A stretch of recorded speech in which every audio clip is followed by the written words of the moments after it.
Agora vamos falar da mais nova parceira do programa Canal Saúde, a Clínica Técio Rezende.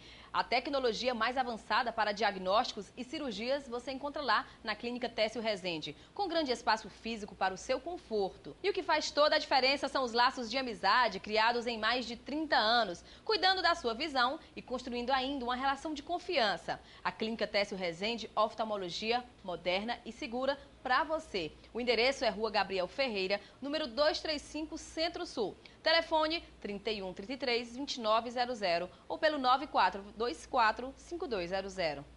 E agora é a vez do quadro Mocinho ou Vilão. Vamos saber se assistir televisão pode prejudicar a visão.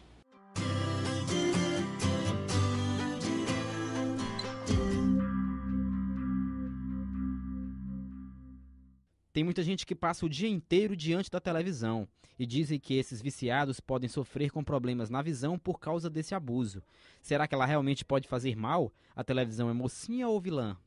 Os médicos garantem que tal hábito não prejudica a saúde dos olhos. E ler com pouca luz também não, mas ressalvam.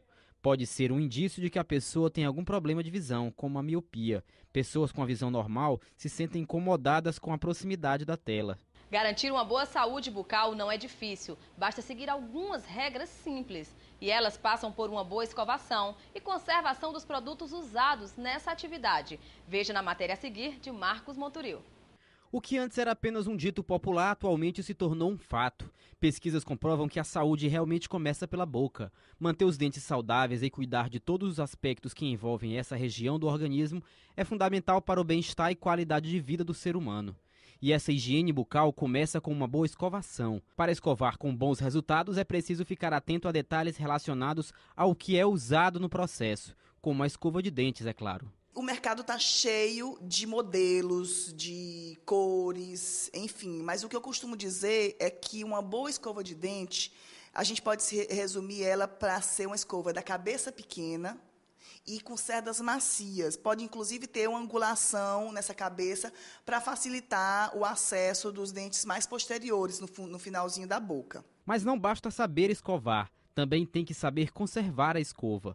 Para isso, a especialista lembra que é importante saber o tempo de vida útil da mesma e como ela deve ser guardada. Isso é um pouco relativo. Se for uma pessoa que pouco utiliza a escova de dente, ela vai ficar na prateleira intacta e novinha. Então, se a pessoa tiver um bom uso da escova de dente para fazer a sua higienização diária, aqui eu digo que uma higienização bucal a gente costuma associar às 3 principais refeições, após o café, após o almoço e antes de dormir. E também eu gosto de associar para as mães que têm crianças que fazem a higienização do seu bebê, da sua criança, é que associe aquela higienização bucal ao banho que a criança toma. Né, que a boca também faz parte do corpo humano. Então, ela também tem que ser higienizada desde dos primeiros dias de vida daquele bebê. E a escova de dente, ela tem que ser trocada periodicamente, porque ela tem um tempo útil, sim. Depende de cada pessoa. Mas, às vezes, eu gosto de dizer que a gente pode durar de 4 meses, enfim. Isso eu não posso também dizer que é lei, porque vai depender da força que aquele paciente imprime na hora que ele está escovando. E também você pode lembrar que vira e mexe as pessoas estão com crise viral, gripe, resfriado, e aquelas bactérias que estão na boca do paciente vão ficar alojadas na escova. Então, às vezes, é o caso de haver uma reinfecção, né, daquele vírus que o paciente tinha, porque ficou lá meio que latente na escova de dente armazenada no banheiro. Não é só a escova que é importante no processo de escovação. A qualidade dos cremes dentais e enxaguantes também interferem no resultado. Uma coisa que a gente tem de vantagem no Brasil é que todo e qualquer creme dental que está disponível no mercado brasileiro, ele já vem com flúor em sua composição, que é o grande aliado que nós temos contra os males da boca, contra a cárie, etc. Mas, em casos específicos, pacientes que têm algum problema bucal específico, alguns cremes dentais também são específicos para cada caso, como, por exemplo, problemas periodontais, hipersensibilidade dentinária, enfim, alguns casos são específicos, e para esses casos existe no mercado cremes dentais específicos também. Agora, cabe ao dentista indicar. O paciente não pode, a bel prazer, chegar e escolher, porque muitas vezes vezes ele pode querer resolver um problema e terminar desencadeando outro. Os enxaguatórios bucais, os bochechos, que tem no mercado uma diversidade de marca e de cor, a gente também tem que ficar atento na sua composição. Eu costumo prescrever os enxaguantes bucais para casos específicos, pacientes que precisam realmente fazer aquele bochecho como complemento. Né?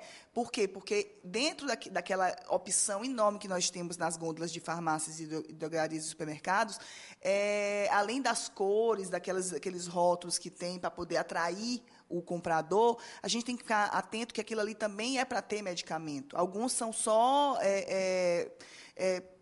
marketing, mas, na verdade, a gente precisa indicar para cada caso um tipo específico de enxaguatório. E para encerrar, tem uma dica importante sobre o complemento da limpeza dentária. Para retirar aqueles restos de alimentos, nada de palito. Prefira o fio dental. Gente, palito de dente nunca. Palito de dente você usa para espetar um tira-gosto e comer, tá? Então, assim, fio dental, sim. Ah, é caro. Gente, para os pacientes mais limitados de condição financeira, a gente costuma, inclusive, dar alternativas viáveis. Aquelas fitas RAFs, que são aquelas fitas de saco de estopa, podem ser utilizadas, sim, na falta de um fio dental.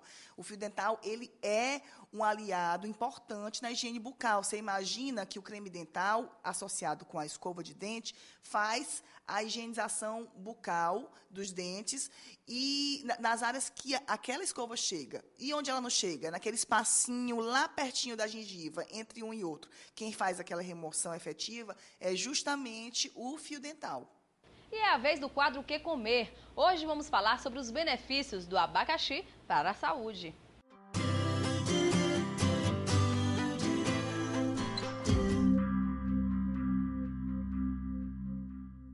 O abacaxi, também conhecido como ananás, pertence à família das bromeliáceas.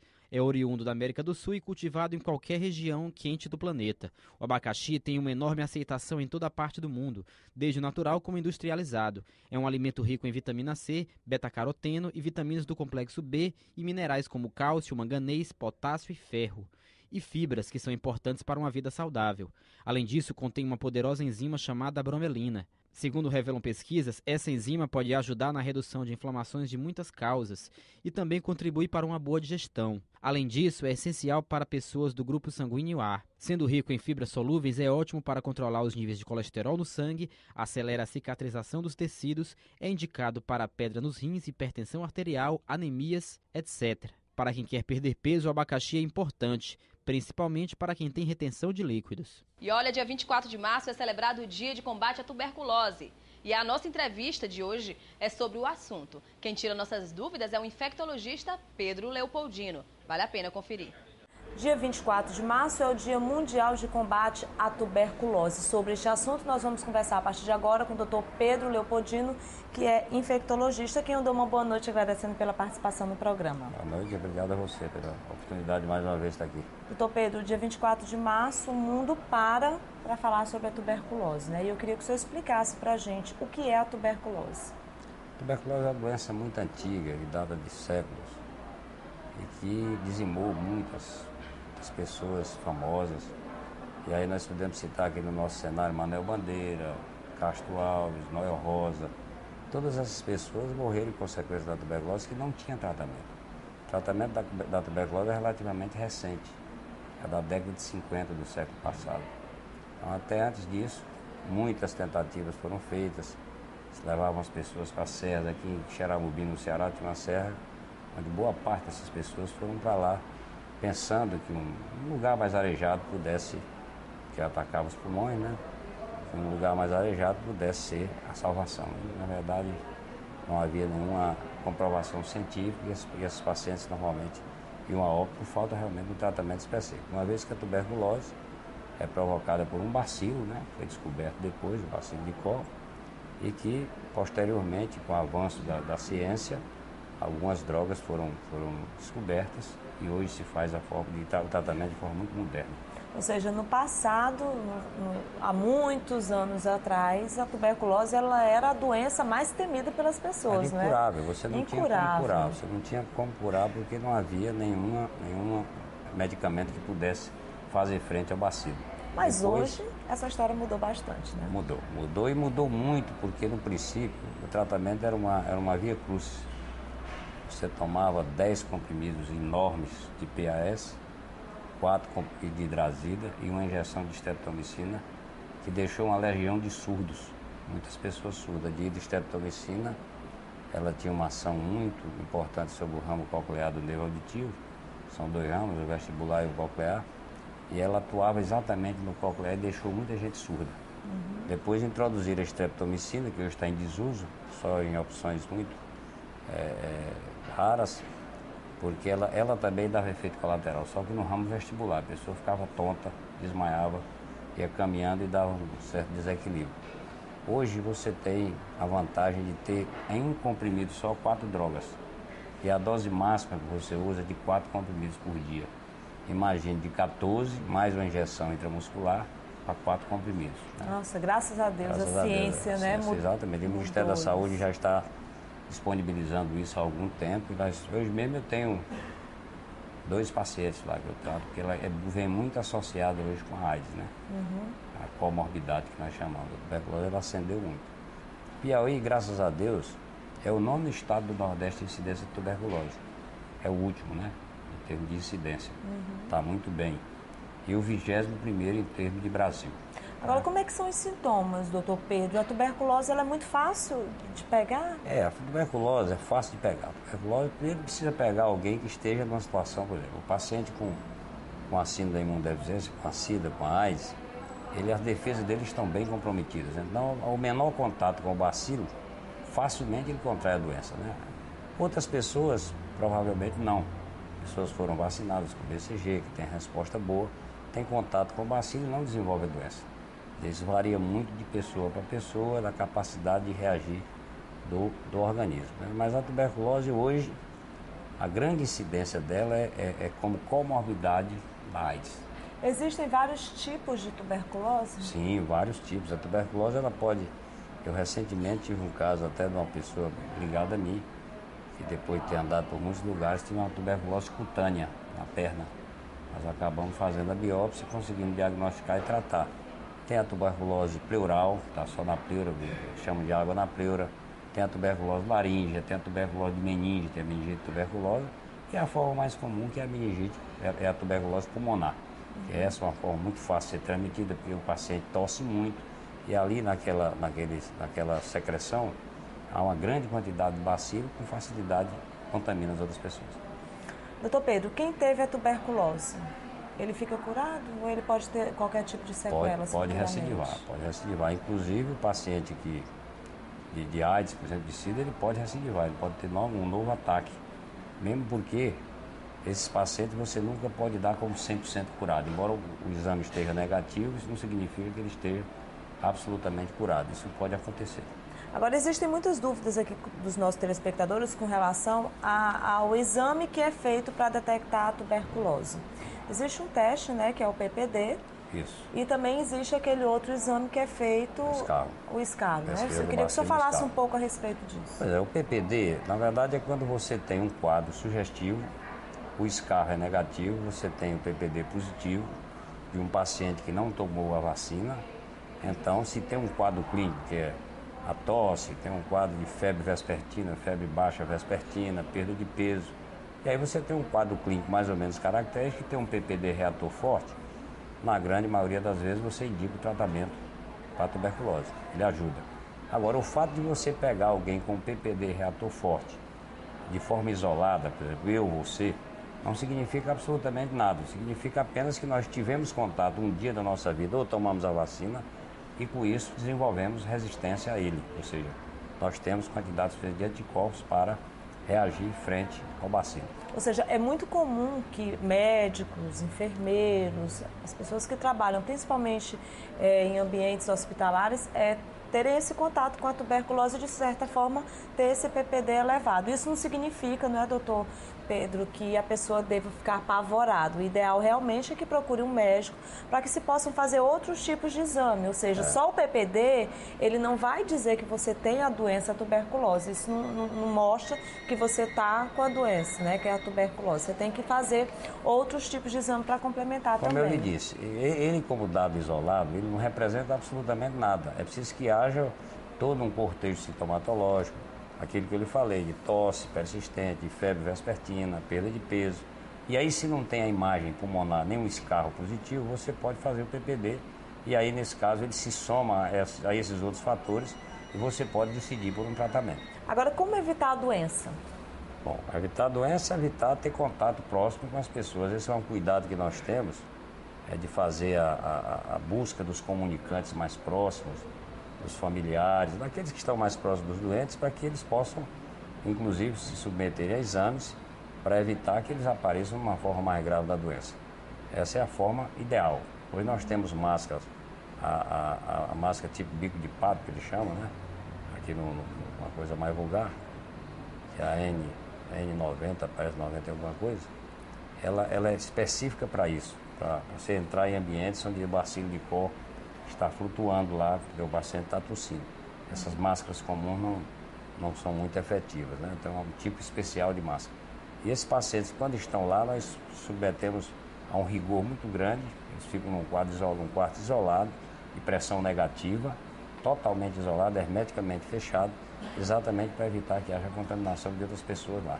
E em casa, quando sai, a gente recomenda a toda a família, nós temos por hábito recomendar aos comunicantes que se cuidem no momento que for ter contato com esse paciente, colocar uma máscara, para evitar que essa transmissão se dê no ambiente domiciliar.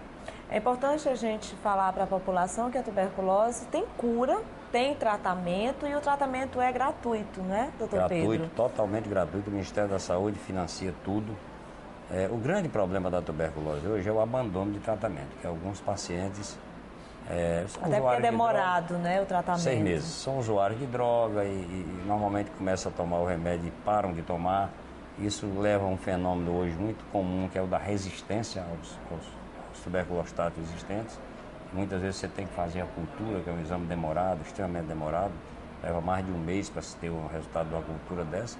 E a possibilidade de você transmitir esse agente, que já é uma forma resistente, multiresistente, do bacilo, em função exatamente desse abandono desse tratamento. Ele vai adquirindo, pouco a pouco, uma resistência àqueles tuberculostatos que a gente usa no dia a dia. Para encerrar essa entrevista, eu queria que você deixasse algumas recomendações básicas para os nossos telespectadores, já que no dia 24 de março é o Dia Mundial de Combate à Tuberculose. Bem, o uso do tabaco, do fumo, predispõe muito, porque o tecido pulmonar fica extremamente vulnerável, os alvéolos. E as pessoas que sabem que está convivendo com alguém que tem tuberculose precisam se cercar de todos os cuidados, principalmente com as vias aéreas superiores, a proteção através de máscaras apropriadas para evitar que esse bacilo se transmita. Felizmente, com essas drogas que nós estamos usando hoje, são 4 num comprimido só, a isoniazida, a rifampicina, a pirazinamida e o etambutol, são bem efetivas. Em geral, com 15, 20 dias de tratamento, o escarro já está negativo, o que facilita muito, dificulta muito a transmissão. No momento que você torna o escarro abacilífero, ou seja, sem bacilo, você está proporcionando aquele doente e as pessoas que estão próximas a ausência de risco de transmissão.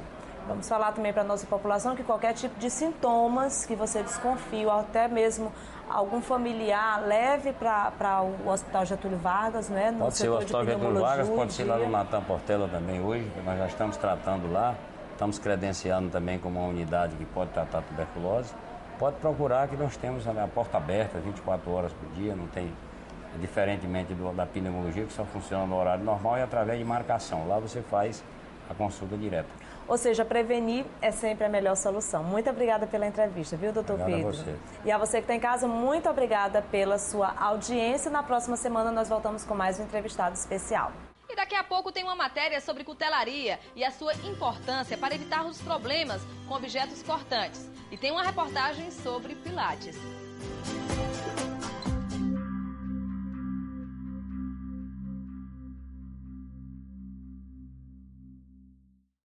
A tecnologia mais avançada para diagnósticos e cirurgias, nós temos. Espaço físico para o seu conforto, nós temos. Mas o que nos orgulha e faz toda a diferença são os laços de amizade que criamos em mais de 30 anos, cuidando da sua visão e construindo uma relação de confiança. Clínica Tércio Rezende. Oftalmologia moderna e segura.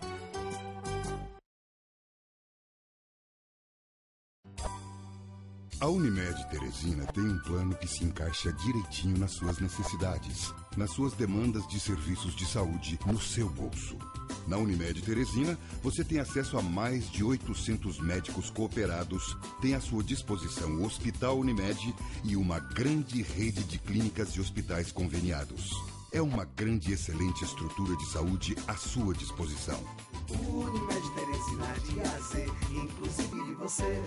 A mais avançada tecnologia em medicina nuclear acaba de chegar ao Piauí. PET-CT, imagens em alta resolução, maior agilidade na detecção do câncer e metástases, maior precisão em diagnóstico de estágio, acompanhamento e controle do câncer. Mais uma inovação que você encontra só na UDI. Consulte seu médico e converse sobre o rastreamento de células cancerígenas por PET-CT. O futuro é hoje. UDI, sua saúde é agora. Oncologia é a especialidade médica que estuda o câncer e seu tratamento. No cuidado envolvem-se vários profissionais: oncologistas, oncocirurgiões, oncopediatras, hematologistas, patologistas, radioterapeutas, enfermeiros, psicólogos, nutricionistas, farmacêuticos, musicoterapeutas e técnicos. É um tratamento humanizado que encontra na Oncoclínica toda a estrutura para esta batalha. Oncoclínica, com você contra o câncer. 3194-5000. Por trás de cada coração existe uma vida. E por trás de cada vida, existem muitos corações que pulsam de felicidade. 25 anos depois do começo, o Itacor cresceu. Tornou-se um hospital multidisciplinar, mas não perdeu sua principal virtude, que é estar no coração das pessoas. Itacor. 25 anos de muitas vidas. Dr. José Itamar Costa, diretor técnico, CRM 973. Bem-vindo ao Laboratório Exame de Teresina. Modernas instalações e equipamentos de última geração, aliado a profissionais capacitados. Garantem resultados precisos aos seus exames. Laboratório Exame de Teresina. Compromisso, qualidade e a certeza de resultados precisos. Descubra todas as vantagens que só o Laboratório Exame lhe proporciona. Laboratório Exame de Teresina. A segurança e a qualidade que você precisa. Você conhece a Diolaser? Na Diolaser você encontra ambiente agradável e seguro, atendimento personalizado, depilação definitiva com laser de diodo, tecnologia avançada, tratamentos estéticos de última geração, eficácia e resultados comprovados. Sua pele sem pelos. Emagrecer já? Agende sua avaliação gratuita agora mesmo. Venha para Diolaser, Centro Internacional de Depilação a Laser e Estética.